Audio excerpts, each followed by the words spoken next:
여러분 안녕하십니까? 오늘부터 라디오 전망대의 새로운 진행자로 인사드리게 된 송유라입니다. 지역민들께서 궁금해하시는 현안과 이슈들을 세밀하게, 친절하게, 꼼꼼하게 전하겠습니다. 22대 국회 첫 국정감사가 오늘부터 막이 올랐습니다. 정기국회 꽃이라고 불리는 국정감사는 국민적 관심으로 시작해서 정쟁으로 치달아 맹탕으로 끝나곤 하는데요. 올해 첫 국정감사도 예외는 아니었습니다. 야당은 끝장 국감을 예고하면서 김건희 여사 관련 의혹들을 집중 파헤치겠다고 밝혔고요. 여당은 이재명 대표의 사법 리스크를 부각시키면서도 민생을 챙기겠다고 밝혔습니다. 하지만 첫날부터 주요 증인들이 해외 출장 등으로 불참을 하면서 파행으로 이어지고 있는데요. 한 달 동안 이어질 국정감사 시즌, 국회의원들의 호통소리보다는 민생을 향한 지혜로운 조언들이 많이 나왔으면 좋겠다는 바람 가져보겠습니다. 오늘 저희가 준비한 소식입니다. 뉴스 브리핑 털어보러 고정 소식까지 이어집니다. 잠시 후에 뵙죠.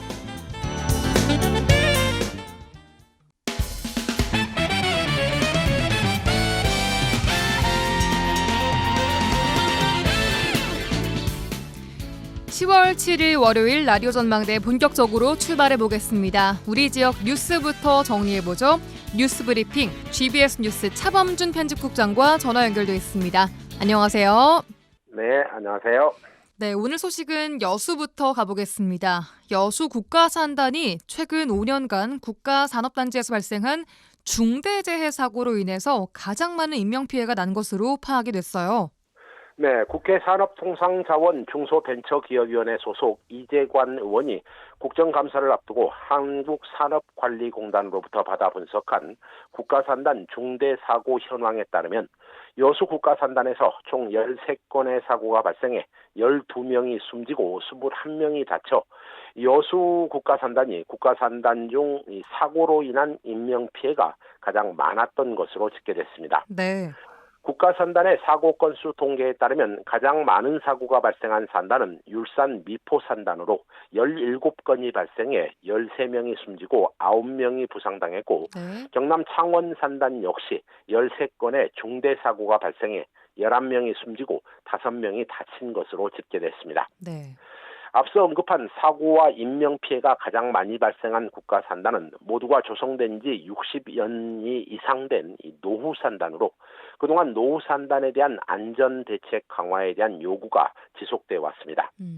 이 자료를 공개한 이재관 국회의원은 노후화된 국가산단에서 크고 작은 중대사고가 끊이지 않고 있다며 안전전담 인력의 증원과 안전관리 대책의 재점검 등 노후 산단에 대한 안전대책을 강화해야 한다고 주문했습니다. 네. 국가산단은 최초의 국가산업단지인 울산 미포를 시작으로 창원과 여수, 반월, 시화, 구미 등으로 모두 60년 이상 된 노후 산단으로 지목되고 있습니다. 네. 그러니까 최근 5년간 집계에서는 여수 국가산단이 가장 많은 인명피해를 냈다. 이렇게 지금 집계가 되고 있는 거죠? 그렇습니다. 이 사고 예방을 위한 노후시설의 교체와 함께 또 안전관리 인력의 추가 배치 등이 필요해 보입니다. 그렇습니다.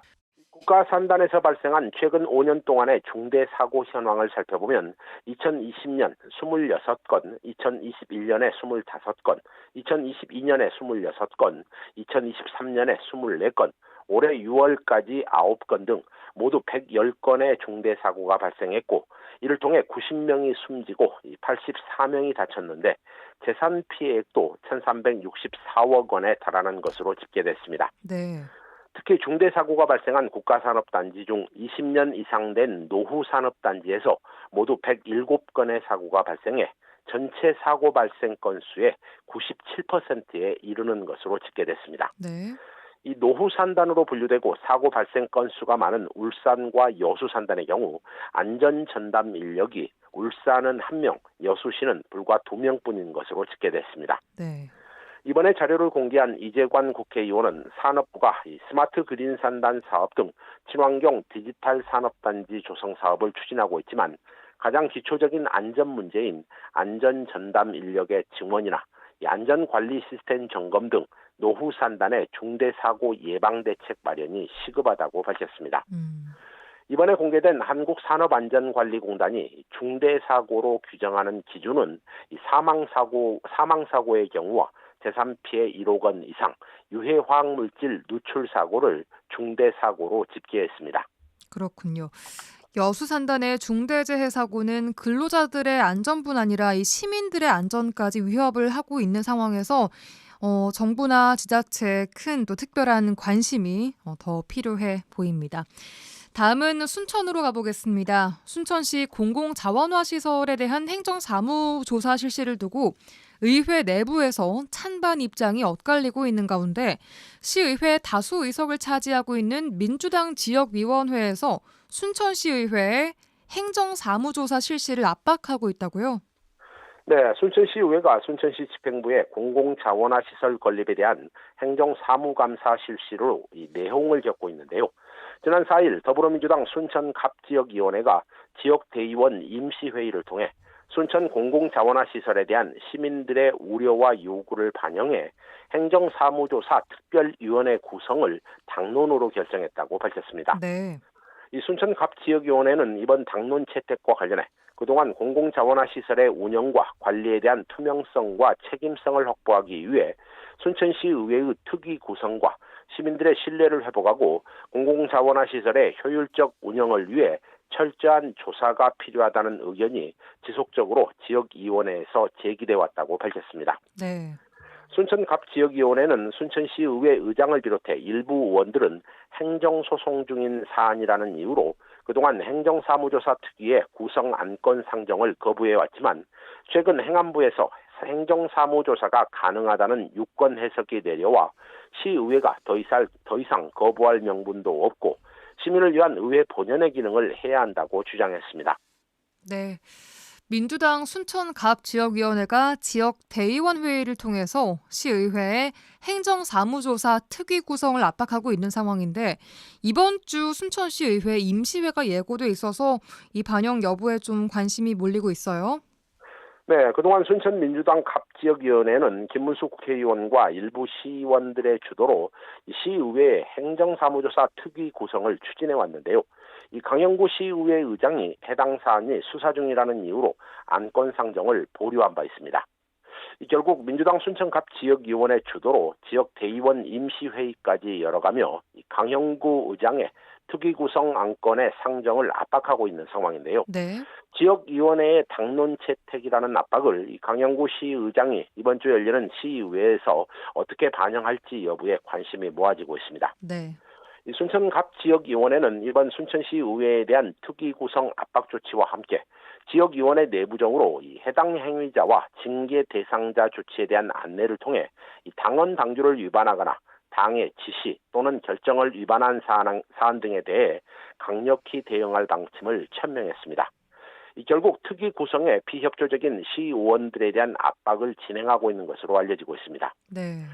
순천시 지역위원회가 전방위적으로 순천시 집행부에 대한 견제에 나서고 있는 상황인데 순천대 의대 유치를 두고 순천시장과 이견을 보이고 있는 김문수 국회의원의 정치적인 입지가 이번 특위 구성 결과에 따라 달라질 것으로 보입니다. 네, 오늘 소식은 여기까지 듣겠습니다. GBS 뉴스 차범준 편집국장과 전화 연결해봤습니다. 고맙습니다. 네, 고맙습니다.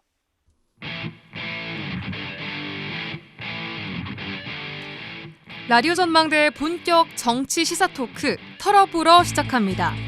오늘은 개혁신당 천하람 원내대표의 국감 일정으로 개혁신당 이준석 의원 함께하겠고요. 더불어민주당 서동용 전 의원 차례로 연결하겠습니다. 먼저 개혁신당의 이준석 의원 전화 연결돼 있습니다. 의원님 안녕하세요. 네, 안녕하세요. 네, 오늘부터 22대 국회 첫 국정감사가 시작됐습니다. 많이 바쁘시죠? 예, 아이고 저도 이제 국감 때문에 정신이 없네요. 네, 국감 이야기는 잠시 후에 해보는 걸로 하고요. 먼저 지난주 김여사 특검법 등 재표결 결과 논평부터 들어보겠습니다. 지난 금요일에 김건희 특검법, 최혜병 특검법이 재표결 끝에 부결됐습니다. 이번 부결이란 결과가 보여준 의미 뭐라고 보십니까? 이게 국민의힘이라는 당이 결국 얼마나 대중이 지금 김건희 여사에 대해서 분노하고 있는지, 그리고 또 최혜병 특검 같은 경우에는 거의 한 3-4번 정도 지금 이제 표결이 이루어진 것인데 네.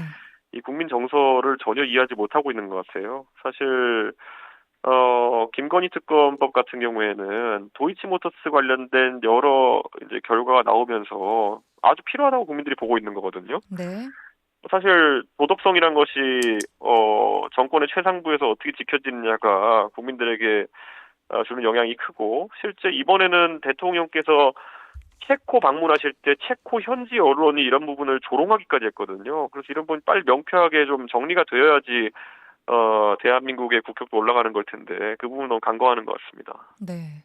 이번에 국민의힘 이탈표가 최소 4표가 나왔고요. 다음에 또 김건희 특검법 발의가 된다면 부결을 장담할 수 있겠냐는 말들이 국민의힘 내에서 나오고 있는데, 이 내부에서도 김건희 여사 특검법 이 논란을 방어하는데 한계가 왔다, 이렇게 읽어도 될까요? 저는 근데 이탈표가 4표 나왔다는 것에 많은 분들이 큰 의미를 부여하는데, 저는 국민의힘에 108명의 의원이 있는데 그중에서 양심적인 사람이 4명밖에 없느냐라는 오히려 그 한계에서 절망감을 느낍니다. 그래서 저는 이 부분에 대해서 요즘 한동훈 대표 측근 같은 경우에는 무슨 개혁신당도 여기에 부결을 던졌을 것이기 때문에 이탈표가 최대 7표다 이런 헛소리를 하는데요. 저희 개혁신당 의원들은 다 같이 특검에 찬성표를 던졌기 때문에 다들 그냥 희망회로 돌리고 있는 것 같습니다. 저는 한동훈 대표의 그런 어떤 리더십이라는 것이 빈약하다는 걸 보여주는 또 하나의 그런 사례가 아닌가 싶습니다. 알겠습니다. 개혁신당에서는 아예 대통령 배우자의 지위와 역할을 법으로 정하자, 이런 입장을 냈더군요. 저희가 이제 창당하면서부터 이미 올해 2월 달에 했던 얘기인데요. 이걸 이제 법으로 이제 정리해서 내려고 하는 수순인데, 아무래도 배우자라고 하는 영부인이라고 하는 위치가 지금은 법적 지위가 없기 때문에, 만약에 영부인이 수사 대상이 되면 어떻게 임해야 되느냐, 그리고 영부인이 할 수 있는 것과 할 수 없는 것이 무엇이냐, 이런 것들이 정리가 안 돼 있어서, 네. 예를 들어서 이번에 그 디올백 사건만 해도 보십시오. 영부인이 그걸 받을 수 있냐 없냐에 대해 가지고 저는 공직자적 지위가 있으면은 못 받는 게 명확했을 거라 보거든요. 근데 이번에 그 영부인의 모호한 지위 때문에 김건희 여사가 문제되는 일을 했음에도 불구하고 불기소 처분을 법리상으로는 할 수 있는 거 아닙니까? 저는 그래서 이런 부분을 빨리 보강해야 된다, 이렇게 생각합니다. 아예 법에 명시해야 한다. 그렇죠. 받으면 안 되는 거죠, 이런 거는. 예. 알겠습니다. 자, 이제 국민의 공분이 김건희 여사의 이 공천 개입으로 옮겨 붙는 모양새인데요. 이번 특검법 안에도 이 내용이 들어 있습니다. 이 의원께서 이 김 여사의 공천 개입에 대한 지금까지 발언을 좀 종합을 해보면 개입이라고 보기는 어렵다는 건데, 입장 여전히 같으십니까?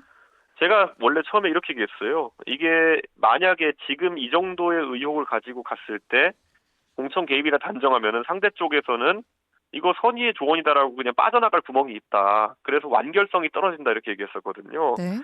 실제로 공천 개입이라고 하려면은 몇 가지 요소들이 이제 성립해야 되는데, 우선 첫째로 지금 상태에서는 그 공개된 텔레그램 내용만 봐도 김건희 여사에게 김영선 의원 측에서 공천 떨어질 것 같으니까 청탁을 했는데 받아주기 어렵다라는 취지로 답한 텔레그램 정도밖에 없는 거거든요.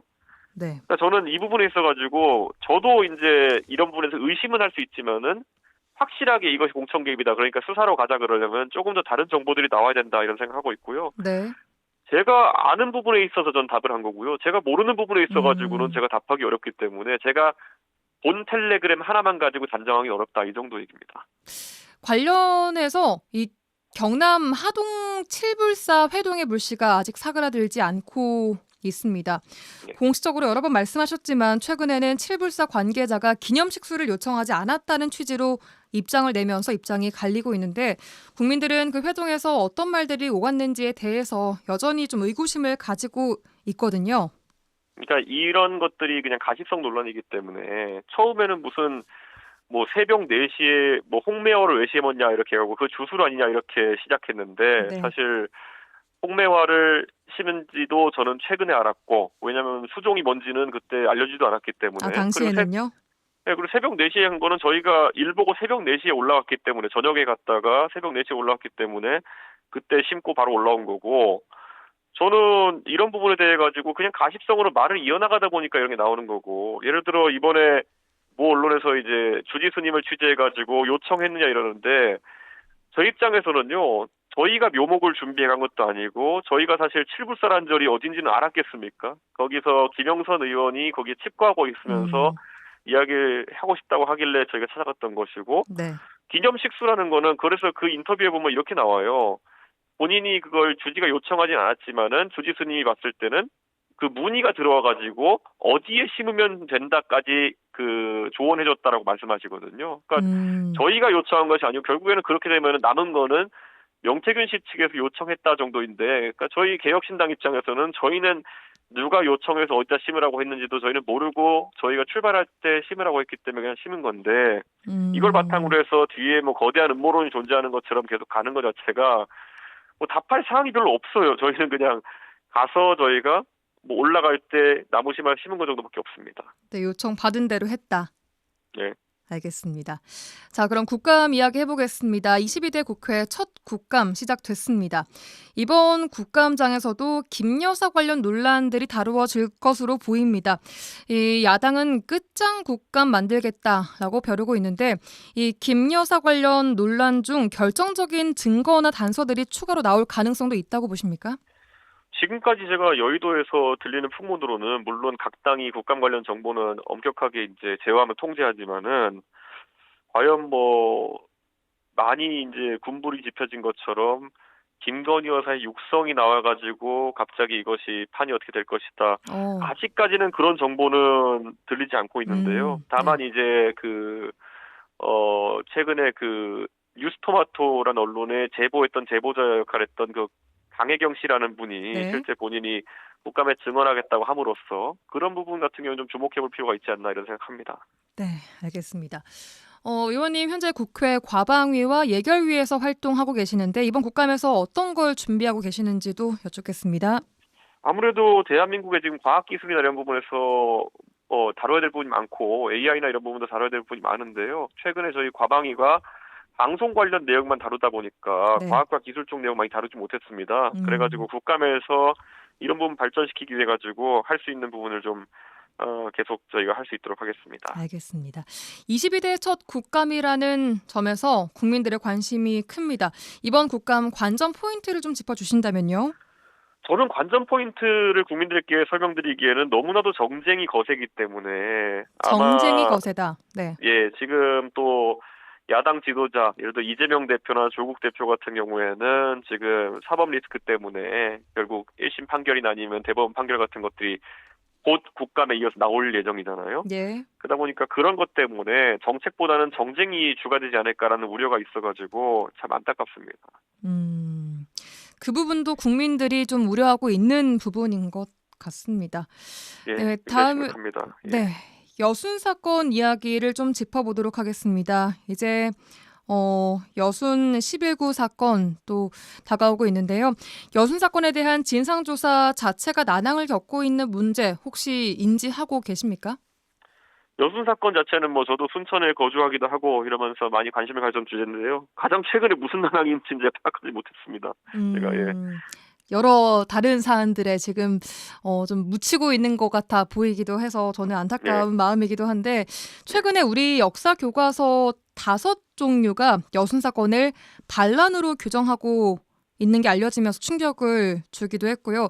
또 진상조사 보고서 작성 기획단의 역사 인식에도 문제를 좀 제기하고 있습니다. 이 정부 들어서 여순 사건 진상규명에 대한 역사 인식 문제가 지속적으로 제기되고 있는 상황인데, 이거 이유와 배경 어디에 있다고 보십니까? 이 부분은 제가 참 안타까운 것이 예전에 윤석열 대통령이 대통령 선거 치를 때 또는 당선된 이후에 5.18과 관련돼 가지고는 보수 대통령 중에서 그래도 전향적인 자세를 취하면서 소속 의원 전원을 데리고 5.18 민주묘지 가기도 하고 이렇게 했는데요. 그 다음에 당선인 시절에 4.3 기념식에 또 참석을 했습니다. 네. 예, 제주 4.3 기념식에 참석했는데요. 기억나는 게 여순과 관련해 가지고 윤석열 대통령이 상당히 좀 이런 인식이 아직까지는 전향적이지 않다라는 생각을 몇 번 하게 됐던 게요. 네. 예전에 저희가 순천에 윤석 열차라고 해가지고 대선 기간 동안에 열차를 타고 방문하는 기회가 있었는데, 네. 그때 바로 순천에서 저희가 여순 사건 관련 위령비 방문 계획을 세우려고 했는데 대통령 측에서 그걸 좀 거부하는 모양새가 있더라고요. 그래서 저는 혹시 대통령 주변에 이런 여순 사건에 대해 가지고 잘못된 인식을 대통령께 전달하는 분이 있는 것이 아닌가 그런 우려가 좀 있습니다. 사실 이것을 반란으로 규정한다 이런 인식 자체도 좀 굉장히 문제라고 보는 것이 사실 4.3도 그렇고 그리고 여순도 그렇고 어느 단계에서는 뭐 그렇게 주장하는 분들이 있기도 하지만 가장 우리가 주목해야 되는 거는 이 사건들로 인해 가지고 희생되지 않아야 될 분들이 희생됐던 비극이거든요. 예. 저는 근데 그런 부분에 대한 인식이 약하고 오히려 사건을 아주 소수의 시각에서 보는 그런 움직임이 있다면은 저는 그건 정부에서 바로잡아야 되는데 그게 안 되는 게 안타깝습니다. 알겠습니다. 진상조사 기간을 연장해야 한다 등 여순 사건 특별법의 개정 요구에 대해서는 어떤 입장이십니까? 저는 뭐 이런 부분에 대해 가지고는 사실 여순 사건 같은 경우에는 지금 유족회 같은 경우에도 제가 만나 뵙고 할 때마다 안타까운 것이 이제 한 40여 년 지난 5.18에 비해 가지고 너무 진상규명이 늦어지다 보니까 결국 그 진상규명하는 과정에서 유족들도 이제 제공할 수 있는 정보나 이런 것들이 약간은 이제 희미해져가는 상황이고 진상조사단 입장에서도 활동이 어려움을 겪고 있는 게 사실이거든요. 하지만 늦어진 만큼 조금 더 지체되지 않게 최대한의 노력을 해야 된다는 그런 입장을 저희 개혁신당은 가지고 있습니다. 알겠습니다. 자, 최근 순천에서 이상동기 범죄 이른바 묻지마 범행이 발생하면서 인명피해가 났습니다. 지역사회에 큰 충격을 주고 있는데 이게 지역적인 문제라기보다는 사회적인 문제로 봐야 될 것 같은데요. 어떻게 보고 계십니까? 저는 그 영상이나 이런 것이 공개되는 걸 보고 깜짝 놀랐습니다. 그런데 사실 저도 순천에서 이제 4개월 동안 거주하면서 저도 눈에 익숙한 그런 지역인데 사실 순천에서 그 지역이 뭐 치안이 안 좋은 지역도 아니고 네. 그런데 그런 일이 발생해가지고서 시민들이 많이 놀라셨을 것 같고요. 무엇보다도 저는 묻지마 범죄라는 것은 대중의 공포를 야기할 수밖에 없는 상황입니다. 이게 네. 원한 관계나 이런 것이 아니라 언제 어디든지 나에게 이런 일이 발생할 수 있다 생각하게 되면은 밖에 돌아다니는 활동이라든지 경제활동 같은 것도 위축되고 큰 그런 어려움을 겪게 되기 때문에 예. 저는 치안에 있어가지고는 앞으로 뭐 특히 지방에서 이런 일이 발생했을 때 굉장히 엄정한 대처를 하는 것이 첫 번째요. 두 번째는 사실 굉장히 지금 경찰 치안력 자체가 부족하다는 얘기도 많이 나오고 있습니다. 그런 부분을 지방과 수도권을 가리지 않고 확충해 나가는 것에 저희 개혁신당이 꾸준히 목소리 내겠습니다. 알겠습니다. 자, 우리나라는 이상동기 범죄에 대한 통계도 이제야 잡기 시작했다라는 건데, 야, 정치와 정부가 또 지금 당장 해야 할 일은 뭐라고 보십니까? 그러니까 치안 서비스에 있어가지고 저는 결국에는 밤거리에 어떻게 안전을 확보할 수 있냐 이런 문제 같은 경우는 어렵긴 하지만은 결국에는 안전도로라고 하는 형태의 그런 진짜 안전한 보행로, 그러니까 CCTV라든지 아니면은 순찰 인력이 확보된 보행도로들 같은 경우에 서울에서는 일부 지구를 선정해가 지정하고 있거든요. 네. 저는 그런 부분이 지방에서 당연히 이루어져야 되는 것이고, 사실 순천 같은 경우에도 보면은 그 땅의 면적에 비해 가지고 치안력이 굉장히 뭐 희소하게 지금 배치가 되어 있는 게 사실이거든요. 이런 부분 그 수요에 맞게 어떻게 배치할 수 있느냐를 계속 정치권에 고민해야 된다 생각합니다. 오늘 말씀 여기까지 듣겠습니다. 개혁신당 이준석 의원과 전화 연결해봤습니다. 의원님 고맙습니다. 예, 감사합니다.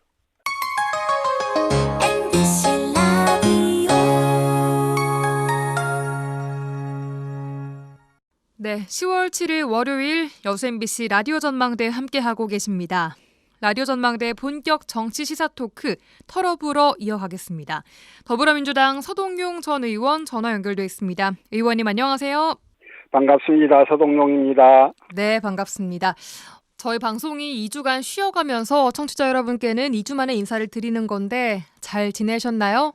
예. 저는 뭐 잘 지냈고요. 네. 예, 여전히 그 여순 사건 소송 준비에 계속해서 좀 매달렸습니다. 네. 여수, 순천, 광양, 구례, 고흥 이 희생자 결정을 받으신 분들이 소송을 좀 하시겠다고 하시고 각 집집마다 사정도 다 다르고 또 상속관계에 따라서 이 상속관계를 따져야 하는 내용들도 다 좀 달라서요. 준비에 시간이 좀 많이 걸리네요. 네, 여순 사건 특별법 이야기는 잠시 후에 다시 해보도록 하고요. 지난주에 있었던 뉴스 이야기부터 해보겠습니다. 지난주 있었던 김건희 특검법과 최혜병 특검법 재표결 부결 결과부터 논평해 주시죠. 예. 재표결을 하면 부결될 거라 이렇게 예상하는 사람들이 훨씬 많았던 것 같는데요. 예상대로 결과가 나왔다고 생각을 합니다. 예상된 결과였다. 예, 예. 네. 국민의힘의 이탈표, 내표에 대한 다양한 해석도 나오고 있는데요. 조금 전 이준석 의원과의 인터뷰에서 이준석 의원은 양심표가 내표밖에 없다는 것이 오히려 절망감을 느낀다 이렇게 말하기도 했거든요. 어떻게 예, 보십니까? 일단 이제 뭐 이 표 분석 되게 막 많이 하고 있던데요. 범야권의 192명 전원이 찬성표를 던졌다고 가정하면 국민의힘 108명 중에서 4명의 이탈표가 생겼다 이런 거고요. 네. 과거보다는 이탈표의 규모가 좀 커지긴 했다 이런 이야기도 있던데요. 일단 국민의힘 의원들 입장을 좀 보면 대통령이 거부권을 행사한 법안에 대해서 8명 이상의 이탈표가 나와서 통과되는 순간 윤석열 정부가 극심한 내임덕에 시달리지 않겠어요. 또 그렇게 되면 이제 박근혜 대통령에 대한 탄핵 가결 이후에 배신자 논란에 굉장히 좀 휩싸였던 그런 그 경험들이 있기 때문에 정치적 후폭풍을 우려해서 법안에 대한 개인적인 판단이 여하간 간에 찬성을 할 수 없을 거다 이런 생각이고요. 그러나 특검법을 둘러싼 지리한 공방이 계속되면서 국민의힘 의원들도 많은 압박을 받고 있는 건 사실이어서 네. 앞으로 계속해서 반대만 할 수는 없을 거다 이런 생각입니다. 네, 이와 함께 더 강력해진 김건희 특검법이 세팅될 것이다 라는 얘기가 민주당에서 나오고 있거든요. 어떻게 강력해질 거라고 보세요? 예, 이제 지금까지 경과를 보면 민주당은 쌍특검법이 윤석열 정부의 무책임과 무능력과 무대책을 국민들께 드러내는 효과가 있다고 판단하고 있는 것이잖아요. 네. 그래서 내용상 더 강력해질지 어쩔지는 알 수가 없지만 민주당이 쌍특검법을 다시 발의할 가능성은 매우 크다고 생각하고 그러면 이 문제를 둘러싼 정치 갈등은 계속 진행형일 수밖에 없는 거다 이런 생각인데요. 계속 진행될 것이다. 예. 네. 우리 국민들 다수는 이 정치 갈등의 책임이 윤석열 정부와 국민의힘에게 있다 이렇게 생각들을 좀 하고 있는 건 분명합니다. 네. 그러나 그렇다고 하더라도 이렇게 무한 반복되는 대치, 무한 반복되는 갈등을 국민들이 그렇게 기꺼워하지만은 않을 수도 있다라는 점들을 좀 고려할 필요가 있다는 생각이고요. 네. 그래서 여야 간에 좀 지혜로운 해결책이 나왔으면 좋겠다 하는 생각을 갖고 있습니다. 네, 알겠습니다.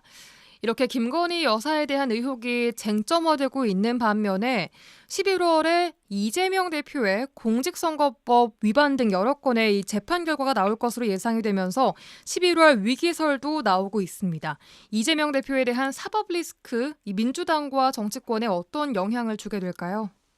예, 일단 공직선거법 위반 사건 선고가 11월 15일, 위증교사 사건 선고가 11월 25일로 예정이 돼 있어요. 두 사건 다 이제 1심입니다. 아직 1심이긴 한데, 네. 그런데 두 사건에서 국회의원직 유지가 어렵고 또 대통령 선거에 나갈 수 없는 정도의 형량으로 유죄 판결이 선고된다면 네. 민주당이 느끼는 위기감 이건 만만치 않을 수밖에 없지요. 네. 특히나 이제 대장동, 백현동, 쌍방울그룹의 대북 송금 사건들도 재판이 진행 중이어서 네. 그 야당의 유력 대선 후보이자 현 당대표의 운명 그리고 연동해서 민주당의 운명이 법원의 판단에 이제 내몰리게 돼 있는 겁니다. 네, 이제 어쨌든 민주당에는 현재 이재명 대표 말고 마땅한 대안이 눈에 보이지 않는 게 현실인 점에 비추어 보면 네. 민주당이 법원의 판결이 여하게 나오건 간에 이걸 좀 견뎌낼 수 있는 현명한 대비가 필요하다 이런 생각이고요. 특히 이제 선거법 위반 사건에서 당선 무효형이 나오게 되면 민주당은 지난 대선에서 보존받은 선거 비용 434억 원을 다시 반환해야 되지 않습니까? 그러면 민주당이 굉장히 어려움에 처할 수밖에 없는 건데요. 이 부분에 대한 대비가 좀 필요하다는 생각입니다. 저는 무엇보다 네. 정치의 향방이 국민 다수의 의사에 의해서가 아니라 판사 3명으로 구성된 재판부의 판단에 의해 결정된다는 사실. 이게 너무 좀 안타깝다는 생각을 갖고 있습니다. 예, 알겠습니다.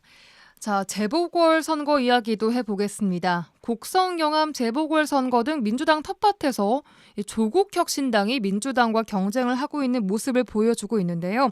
11월 이 대표에 대한 사법 판단이 말씀하신 대로 나온 이후에 호남에서 이 조국 혁신당의 세가 더 확장될 수도 있다고 보십니까? 이 주변 사람들하고 대화를 해보면 영광하고 곡성 재보궐선거에 대한 관심이 굉장히 크세요. 관심이 많던데요. 예. 만일 이번 재보궐선거에서 조국 혁신당 후보가 한 군데서라도 당선이 되거나 또는 당선되지 못하더라도 의미 있는 득표를 하게 되는 경우에 내후년에 있을 지방선거가 크게 요동칠 가능성이 크다고 봅니다. 네. 전남에서 민주당뿐만이 아니고 혁신당 간판으로도 지방선거 당선이 가능하다고 판단되는 순간 네. 많은 정치 지망생들이 혁신당 행을 선택할 가능성이 크고요. 음. 유권자들 입장에서도 민주당과 혁신당이라고 하는 두 가지 선택지를 놓고 더 나은 후보를 선택할 수 있는 그런 그 기회들이 주어지는 것이기 때문에 네. 어쨌든 이번 그 선거의 결과가 상당히 좀 큰 영향을 미칠 거다 이런 생각인데요. 이거는 이제 그 11월에 있을 이재명 대표에 대한 사법 판단 결과 관계없이 그렇게 될 거라는 생각이고요. 네. 어쨌든 이제 민주당으로서는 민주당에 대한 호남의 열망이 무엇인지 다시 한번 좀 깊이 고민할 필요가 있다. 호남이 바라는 민주당의 색깔이 무엇인지를 고민해서 그 색깔을 회복하기 위한 노력들을 더 해야 될 거다. 이런 생각들을 하고 있습니다. 더 깊은 호남에 대한 고심이 필요하다. 예. 알겠습니다. 이재명 대표에 대한 사법 리스크를 민주당은 정치 검찰론으로 맞서고 있는데 이 전략이 국민의 피로감으로 이어질 수 있다는 우려에 대해서 어떤 말씀 주시겠습니까? 조국 대표 가족에 대해서도 그렇고 이재명 대표에서도 그렇고 검찰권이 너무 가혹하게 행사되고 있지 않습니까? 이 점들은 우리 국민들이 다 동의할 거라고 생각을 해요. 네. 김건희 여사의 국민적 의혹에 대한 수사와 비교해봐도 이 공권력 행사가 얼마나 좀 치우쳐 행사되고 있는지 이걸 알게 될 텐데요. 네. 그런 면에서 검사가 수사가 아니라 정치를 하고 있다는 비판은 타당하다고 생각합니다. 그러나 검찰의 범죄 수사 행위를 전적으로 범죄시하면서 계속 검찰을 공격하고 조롱하기만 하면 국민의 피로감 또 국민의 법감정 면에서 민주당에게 계속해서 유리하지만은 않을 수 있다는 생각이 좀 있거든요. 네. 그래서 부당한 검찰권 행사인 건 분명하지만 그래도 일부에 대해서는 지금처럼 정치투쟁으로 맞서더라도 또 일부에 대해서는 찬찬하고 조용한 법리적 대응을 좀 하는 것도 필요하다. 예. 그래서 선별적인 대응도 필요하고 국민의 법감정을 고려한 대응이 필요하다 이런 생각을 갖고 있습니다. 알겠습니다. 자, 오늘부터 시작된 국정감사 이야기해 보겠습니다. 앞으로 한 달간은 국감 시즌 될 텐데요. 서동용 의원님께서 현직 계실 때 기억에 남는 국정감사 있습니까? 예. 저는 이제 국정감사가 끝나고 나면 국정감사 우수의원상을 선정해서 주는데요. 예. 제가 4년 연속 그걸 받았어요. 오. 예, 당에서 주는 국감 우수의원상도 4년 연속 받았고 네. 또 한 언론사에서 매년 국감 우수의원을 선정해서 주는데 그것도 4년 연속을 받았어요. 네. 근데 그 언론사에서 주는 국감 우수의원상은 4년 연속 받은 사람이 300명 국회의원 중에서 저 포함해서 2명밖에 안 됐더라고요. 오. 그래서 그 소식을 듣고 매우 기뻐했던 기억이 있고요. 네. 저는 이제 교육위원만 계속 했지요. 그래서 2020년에는 나경원 국민의힘 의원 아들의 그 서울대 논문 부정 문제를 제가 좀 드러냈던 기억이 있고 21년도부터 내리 3년간은 김건희 여사의 논문이죠. 또 허위 경력, 허위 학력 이런 것들을 낱낱이 밝혀냈던 것들이 무척 보람 있는 성과였다고 생각하고 있습니다. 그리고 보다 나은 미래 교육을 위해서 끊임없이 정책 제안을 했던 것도 많이 기억에 남고 또 보람 있는 일로 생각하고 있고요. 예. 그렇다면 이번 22대 국회 첫 국정감사에서 지켜봐야 할 내용으로는 뭘 좀 짚어주시겠습니까? 일단 이제 국회의 권능으로 흔히 이야기하는 게 하나는 입법권, 하나는 행정부에 대한 견제와 감시 이렇게 이야기하지 않습니까? 네. 그리고 이제 그래서 이 국정 운영을 감시하고 견제하는 이벤트 중에 가장 중요한 게 이 한 달 동안 진행되는 국정감사예요. 네. 그런데 윤석열 정부가 들어서고 나서 내내 전 정부 탓만 앵무새처럼 반복해 왔었는데요. 이제는 더 이상 전 정부 탓을 할 수도 없는 상황이 됐고 또 22대 국회의원 총선거를 통해서 국민이 윤석열 정부를 심판해서 21대 때보다 더 압도적으로 야당 다수 의석을 확보해 주지 않았습니까? 그러면 이 압도적 다수 의석을 이용을 해서 그걸 잘 활용해서 각 상임위별로 국정의제들을 잘 골라서 정부를 견제하고 정부가 올바른 국정운영 기조로 되돌아가도록 국회의 역할을 다해야 한다고 생각합니다. 네, 그럼 특히 이번 국감에서 꼭 밝혀져야 할 내용 뭐라고 보십니까? 상임위별로 주제들이 되게 많아요. 예컨대 이제 외교통일위원회 같은 경우에는 최근에 불거진 북한의 두국가론, 그리고 통일론 폐지, 뭐 이런 거에 대한 논쟁들이 있지 않습니까? 네. 이런 부분들의 정부의 입장이 무엇인지를 정확하게 좀 지적하고 바로잡아야 한다고 생각하고요. 또 우크라이나 재건 사업 대비한 그 정부의 전략이 있긴 한 건지 좀 따져봐야 할 필요가 있을 겁니다. 제가 속했던 그 교육위원회의 경우에도 좀 유보통합과 관련해서 더 좀 신층적이고 세세한 정책 추진들이 필요한데 그게 제대로 되고 있는 것 같은 느낌이 없습니다. 그래서 그 부분 좀 들여다봐야 할 것 같고요. 네. 또 교육활동 중인 교원에 대한 아동학대 적용 요건을 작년에 저희가 법으로 바꿔놨는데 이걸 현실에 적용되는 과정에서 여러 가지 좀 어려움들이 있습니다. 그래서 예. 그런 부분들을 좀 더 좀 세세하게 문제 제기하고 정부의 그 정책 변환들을 좀 유도할 필요가 있다 이렇게 생각하고 있습니다. 네. 너무 정쟁적으로 가지 않고 이런 부분들도 꼭 밝혀지기를 바라겠습니다. 다음은 여순 사건 이야기 해보겠습니다. 10월 여순을 꼭 기억해야 하는 달이기도 한데요. 여전히 진상규명과 피해자들의 명예회복 요원한 상황 아니겠습니까? 지금까지 이제 실무위원회에 신고 접수된 피해 사례가 7,645건이에요. 그중에 실무위를 통과한 게 2,779건인데 네. 중앙위원회에서 결정된 건수는 720건에 불과합니다. 전체의 10%도 안 돼요. 예. 여순 사건 발발 다음에 1949년도에 정부가 공식 발표한 피해자 숫자가 11,131명이라는 보도가 있었는데요. 네. 그 점에 비춰보면 특별법이 제정되었음에도 불구하고 신고 접수 건수가 너무 적은 거지요. 왜 이런가를 좀 보면 네. 여전히 피해자들이 국가에 대한 불신들이 있어요. 국가에 또 대한 불신. 여순 사건 피해 당시 이제 피해를 입고 고향을 떠나시고 나서 여순 사건 관련성을 다 입을 다물고 가슴에만 안고 평생을 사시다가 돌아가시고 나니까 자식들이 그 아버지나 할아버지가 여순 사건 피해자인 걸 모르고 계시는 경우도 너무 많아요. 또 이제 신고 접수 그래서 신고 접수 건수가 적고 신고 접수 그나마 한 거에 대해서도 결정이 너무 좀 저조한데 이거는 역시 이제 여순위원회의 예산과 조직이 턱없이 부족해서 그러거든요. 네. 이런 문제에 대해서 진상조사 보고서 작성 기획단의 극우 편향성에 대한 논란도 있고요. 네.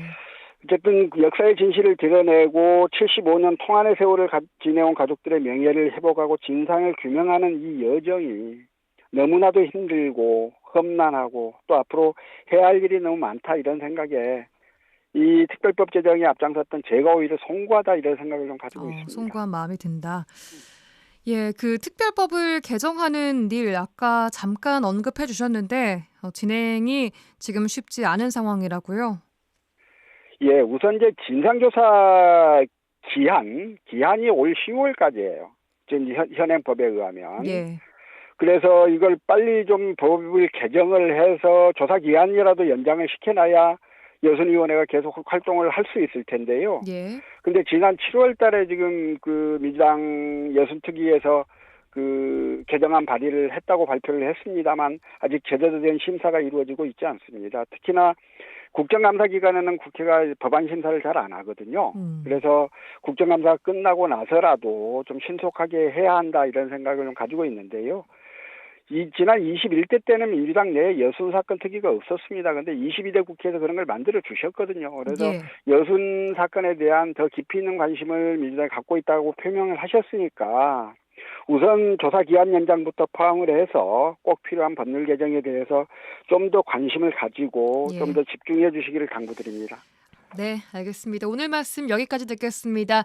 털어보러 더불어민주당 서동용 전 의원과 전화 연결해봤습니다. 의원님 고맙습니다. 고맙습니다. 주요 도정 소식 들어보는 시간입니다. 전라남도 대변인실 방준환 사무관 연결돼 있습니다. 안녕하세요. 네, 반갑습니다. 첫 소식부터 들어보겠습니다. 전남도가 벼 수확철을 앞두고 급속히 확산된 전남의 벼멸구 피해 지역을 특별 재난 지역으로 선포해 줄 것을 정부에 촉구했죠. 예, 그렇습니다. 올해 벼멸구 피해로 농업인들의 근심이 지금 이만저만이 아닌데요. 그동안 저희들이 벼멸구 피해를 막기 위해서 긴급 방제비 63억을 투입하면서 행정력을 지금 총동원했지만 역부족이었습니다. 네. 이런 상황에서 도내에선 전체 벼 재배 면적의 한 13.3%인 19,603헥타에서 벼멸보고가 발생했는데 네. 이는 평년과 비교할 때 한 4배 이상 부쩍 아. 늘었습니다. 네. 이 벼멸구 피해는 지금 공과 해남, 보성, 또 장흥, 무안, 한평에 집중되는데요. 김영록 전남지사는 올해는 역대급 폭염 등 이 역사상 유례없는 이상기후로 농업 분야에만 한 12차례 재해가 발생할 정도로 피해가 컸다고 보고요. 네. 그래서 이상기후로 발생한 벼멸구 피해의 고통을 덜 수 있도록 지금 정부의 신속하고 근본적인 대책을 거듭 촉구를 했습니다. 네. 정부의 2024년 규제 자유특구 후보 특구 공모에 전남의 소형 이모빌리티가 선정돼서 도내 기업의 해외 시장 진출을 기대하고 있다고요? 예, 그렇습니다. 이번 후보 특구 선정은 2019년 처음 지정된 이모빌리티 규제 자유특구 이후 달성한 쾌거를 할 수 있는데요. 네. 전남도와 영광군은 이모빌리티 규제 자유특구의 성과를 확산하고 침체를 겪는 국내 시장 회복과 급속도로 커지는 해외 시장 진출을 위해 이번 공모에 참여를 했습니다. 네. 후보 특구로 지정된 소형 이모빌리티 규제자유 특구는 아무래도 이모빌리티 중심의 그랜드 전남 실현을 위한 핵심 사업이라 할 수가 있죠. 네. 전남도는 미래차 산업 기반 구축 등 이 4대 추진 전략을 통해서 2030년까지 이모빌리티 산업 생태계를 차근차근 조성해 나갈 계획입니다. 네. 일단 내년 상반기 규제자유 특구 지정을 위해 한국자동차연구원과 또 사륜형 전기 이륜차 승차 정원을 확대하고요. 또 규제 해소를 위해서 중앙부처와 협력도 하면서 특구 지정을 위한 절차를 이제 본격화해 나갈 계획입니다. 네, 좋은 소식인 만큼 앞으로도 잘 또 진행될 수 있도록 힘써 주시기 바랍니다. 네, 그리고 전남도가 올 하반기 우수 상품 품평회와 수출 상담회를 통해서 308만 달러의 수출 계약 성과를 거뒀다고요? 예, 이번 수출 상담회는 수출 유관 기관과의 협력을 통해서 도내 식품 수출 기업 지원 체계를 강화하는 계기를 마련했다 이렇게 볼 수가 있죠. 네. 도내 농수산식품 89개 기업이 참가해서 김과 전복 또 고추장, 한우 등 이 다양한 품목을 선보였습니다.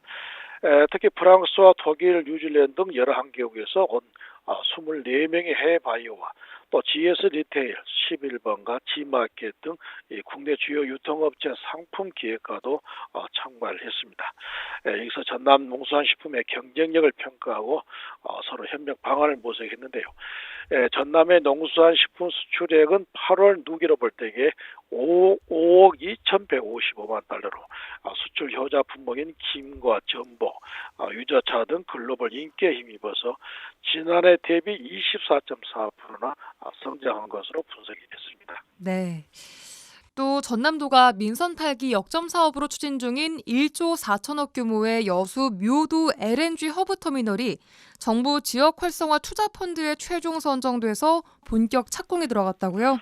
예, 그렇습니다. 반가운 소식이죠. 여수 묘도를 중심으로 여수 광양만권을 동부가 LNG 허브로 키워가겠다는 전남도의 구상이 속도를 내게 됐습니다.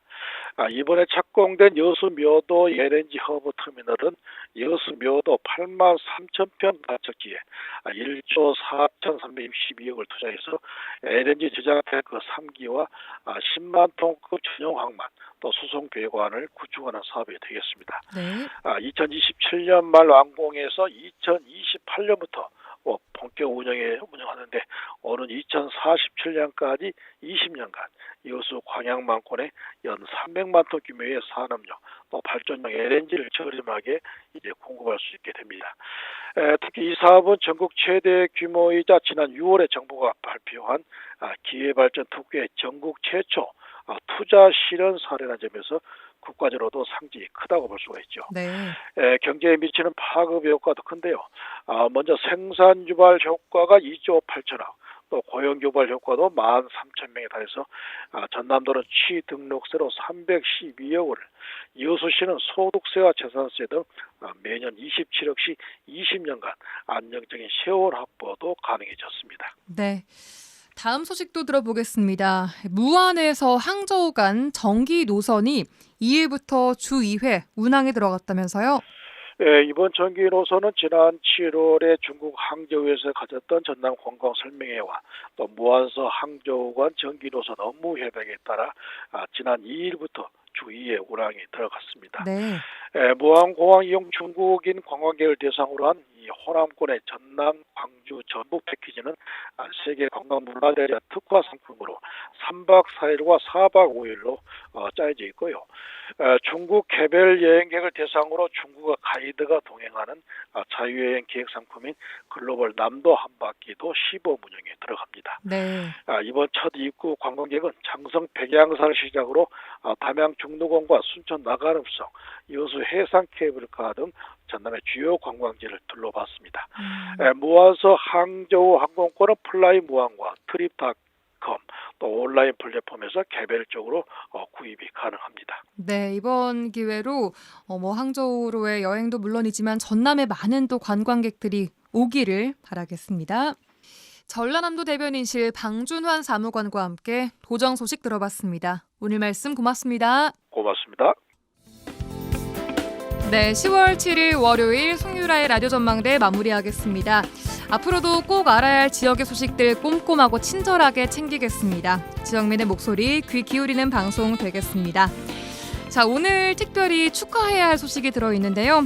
여수 MBC 특별기획 라디오 다큐멘터리 15%의 이야기가 이달의 PD상 그리고 방송통신심의위원회의 이달의 좋은 프로그램상을 동시에 수상하는 쾌거를 이루었습니다.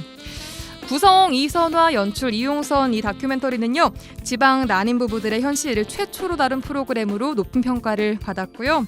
다시 한번 축하의 말씀을 전하면서 저는 내일 다시 돌아오겠습니다. 고맙습니다.